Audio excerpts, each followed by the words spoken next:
I knew my family had crossed a line when I walked out of the hospital after a 12-hour shift and found an empty parking space where my brand new car was supposed to be. No broken glass. No tow sticker. No warning. Just empty concrete. The same concrete where I had parked my midnight blue 2024 Honda Civic Touring that morning. The first new car I had ever bought. The car I had saved for through double shifts, cheap groceries, and 3 years of telling myself, not yet. I called my mother in panic. And before I could even finish saying, "Mom, my car is gone," she sighed and said, "Relax, Emma. We gave it to your sister. She needed it more than you." That was the moment I stopped being the understanding daughter and became the owner of a stolen vehicle. My name is Emma Walsh.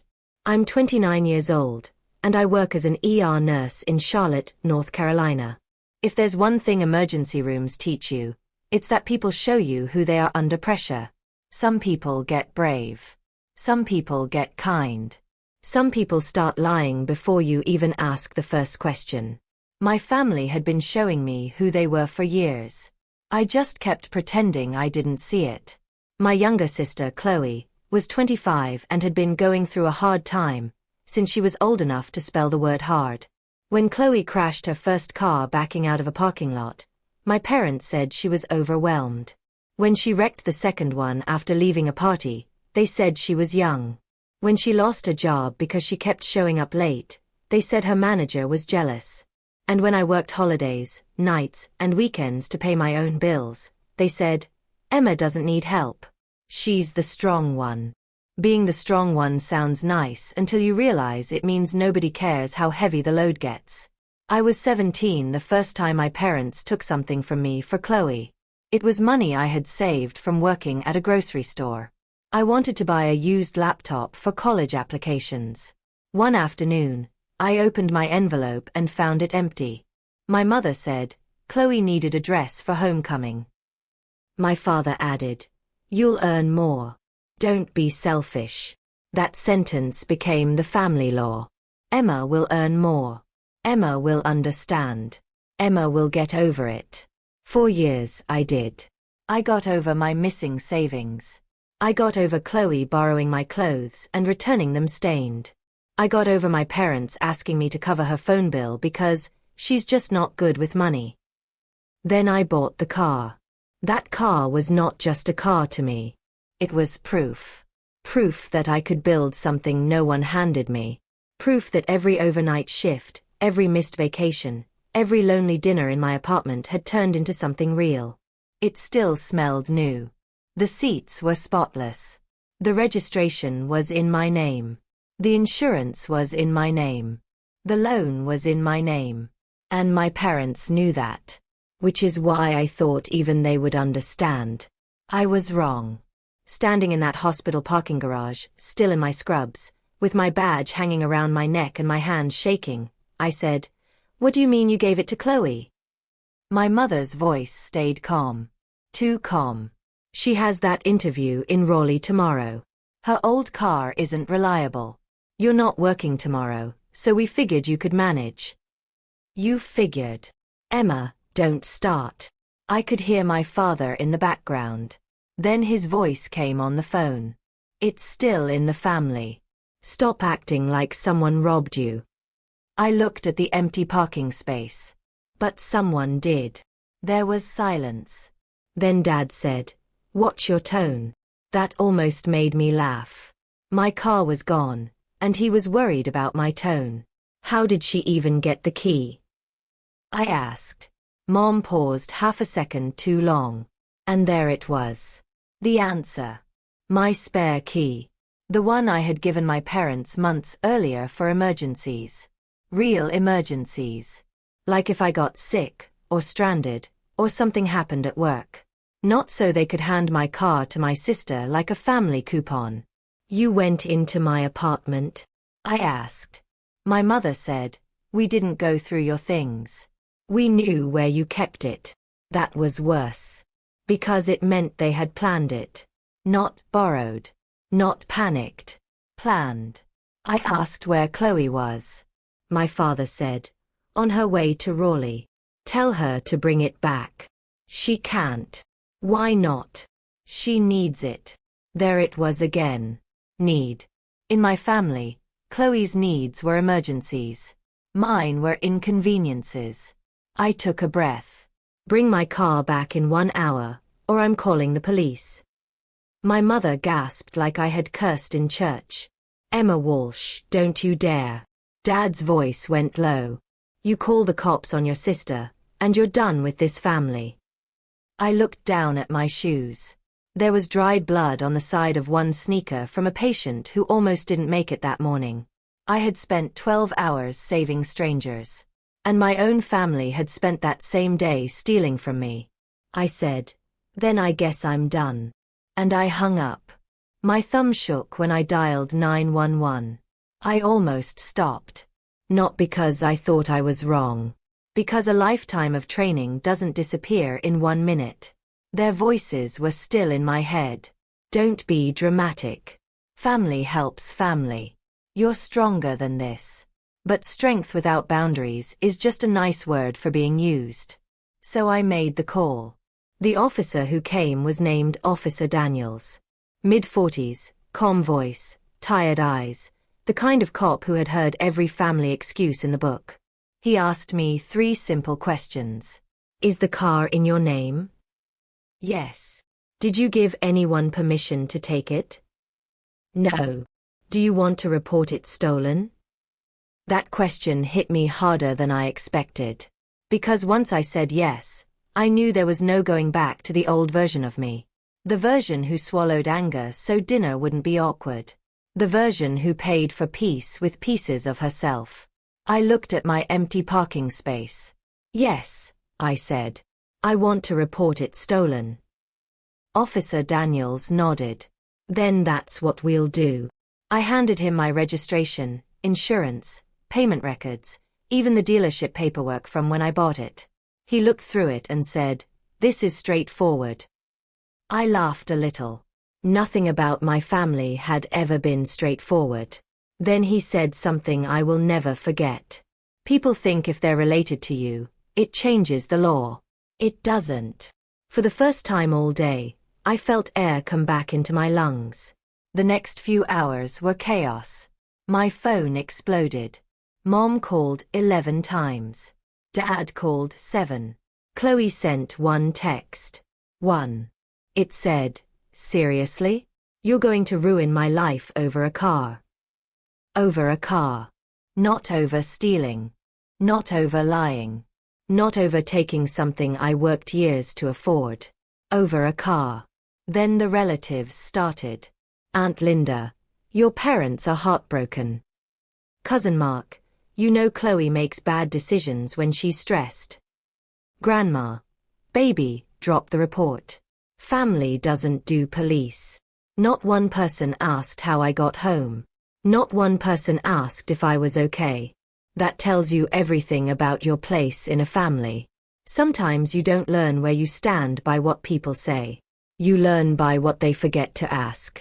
The next morning, I was sitting at my kitchen table with untouched coffee when Officer Daniels called. We found your vehicle. My heart jumped. Where? Outside a hotel near Raleigh. A hotel. Not an interview. Of course. Was Chloe there? Yes. She was driving it. She's being brought in for questioning. My stomach twisted. Even after everything, hearing that made me feel sick. I hated that. I hated that I could be betrayed and still worry about the person who betrayed me. Officer Daniels continued. There's also some damage to the front bumper. I closed my eyes. How bad? Not totaled. But it's not nothing. Not nothing. That was the perfect description of everything my family had ever done to me. Not enough to call abuse, they would say. Not enough to make a scene. Not enough to cut people off. But not nothing. I drove a rental to Raleigh that afternoon. The impound lot was grey and ugly, with chain-link fences and fluorescent lights that made everything look guilty. When they brought me to my car, I stopped walking. My beautiful car looked like a stranger had worn it. Fast food bags in the back seat. Makeup powder spilled on the passenger floor.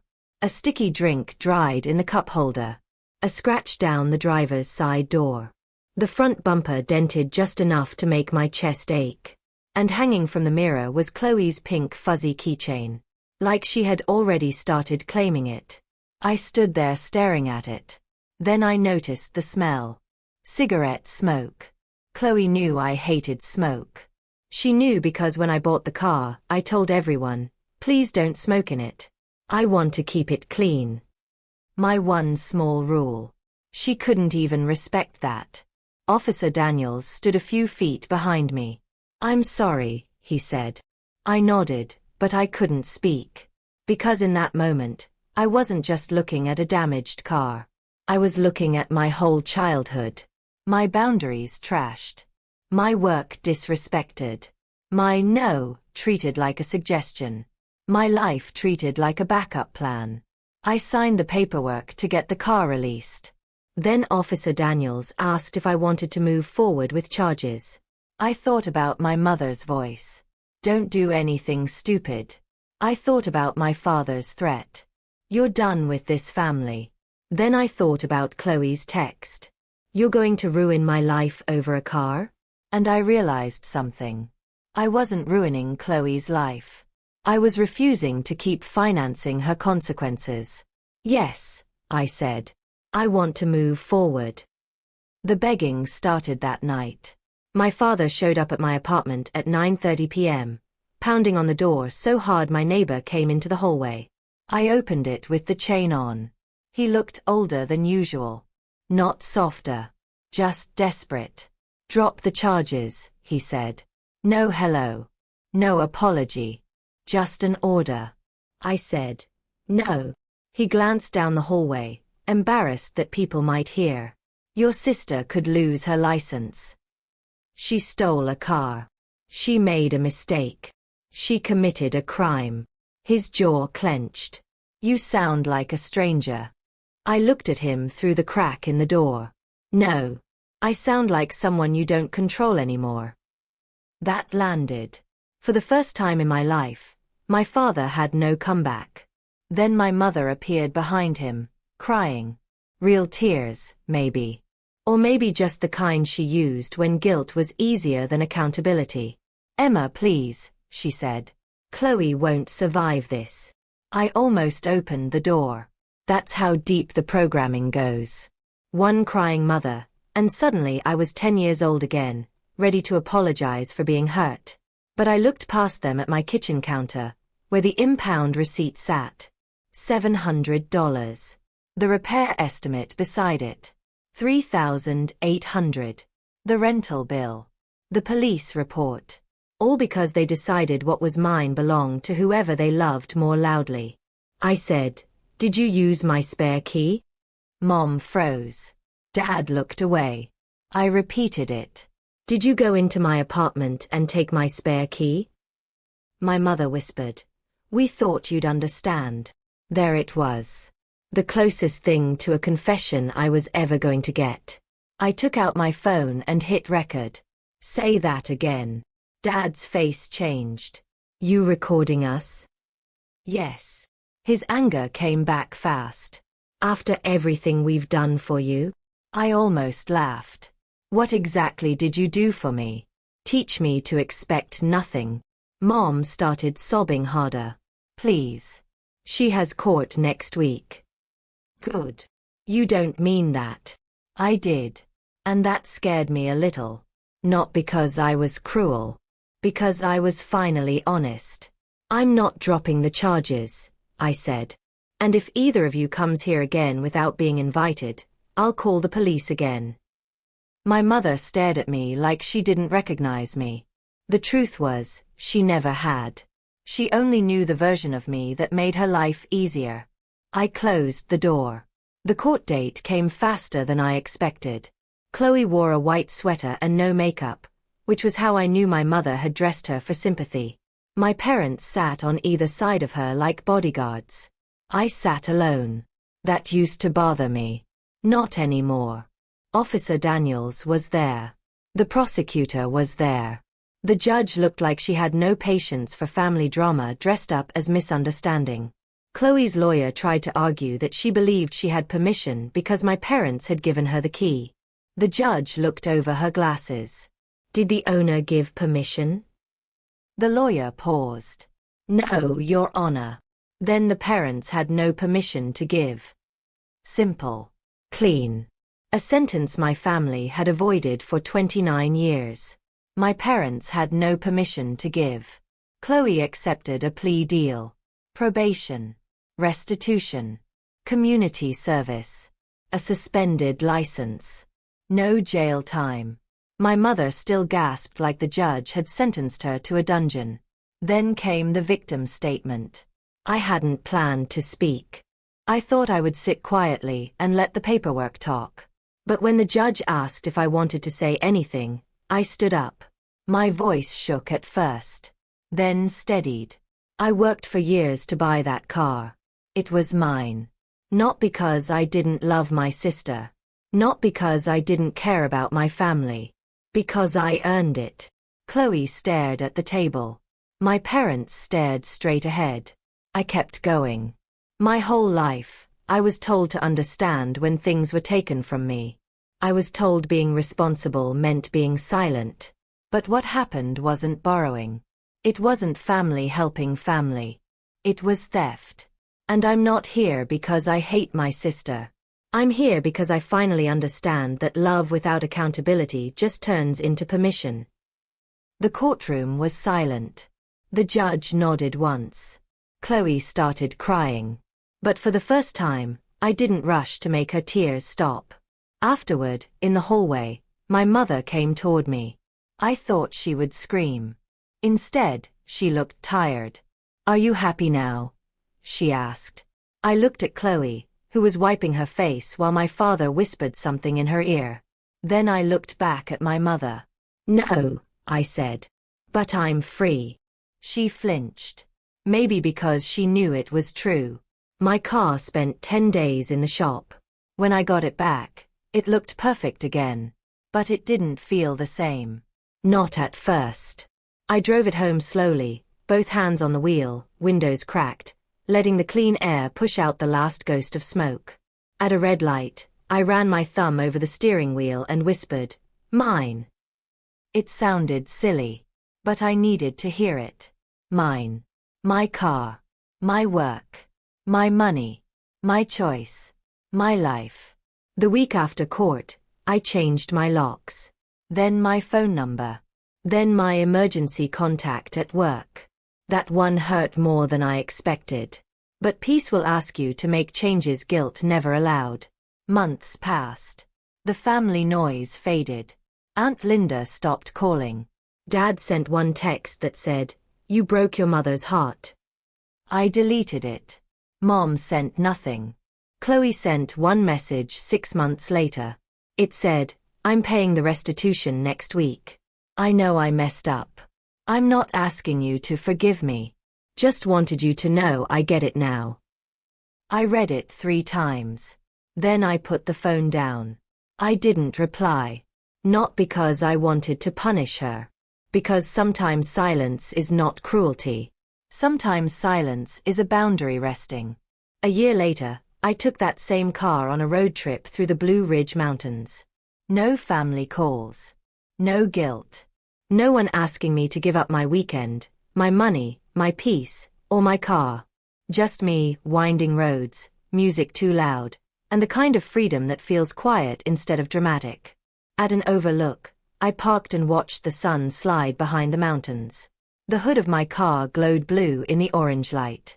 And I thought about the night I stood in that empty parking space, shaking so hard I could barely dial 911. I thought I was losing my family. But really, I was finding the part of myself they had trained me to abandon. My parents took my dream car and handed it to my sister. Then they begged me to drop the charges. I didn't. And maybe that makes me the villain in their version of the story. That's okay. For once, their version isn't the one I'm living in. Because what's mine stays mine now. Not just the car. My voice. My boundaries. My peace. And the woman behind the wheel.